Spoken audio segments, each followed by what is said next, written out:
Hello दोस्तों, नमस्कार। हमारे चैनल में आप सभी का स्वागत है। मैं आरती शुक्ला आप सभी के लिए एक गाड़ी गीत लेके हैं। कैसा लगे कमेंट करके ज़रूर बताएं। ए हो दूल्हे रमा तोरी बहिनी छिंदार, तोहर बहिन भागती। ये हो दूल्हे रमा तोरी बहिनी छिंदार, तोहार बहिन भागती।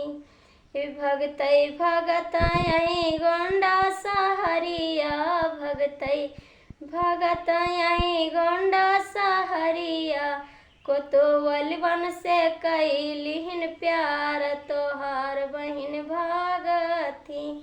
कोतुवल वन से कैलिहन प्यार, तोहार बहिन भागती। हे हो दूल्हे तोरी बहिनी छिंदार, तोहार बहिन भागती।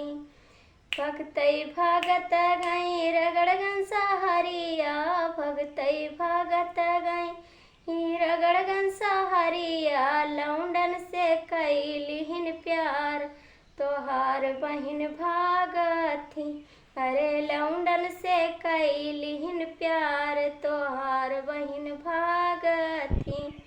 हे हो दूल्हे तोरी बहिनी छिंदार, तोहार बहिन भागती। हे हो दूल्हे तोरी बहिनी छिंदार, तोहार बहिन भागती। भगतई भगते गई तरबगंज बजरिया, भगतई भग गई तरबगंज बजरिया, की हिंदू मुसलमान, तोहार बहिन भागती।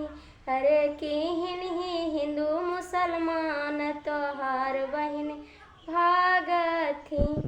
हे हो दूल्हे तोरी बुआ छिंदार, तोहार बुआ भागती। हे हो दूल्हे तोरी बुआ छिंदार, तोहार बुआ भागती। भागतही वही भागती।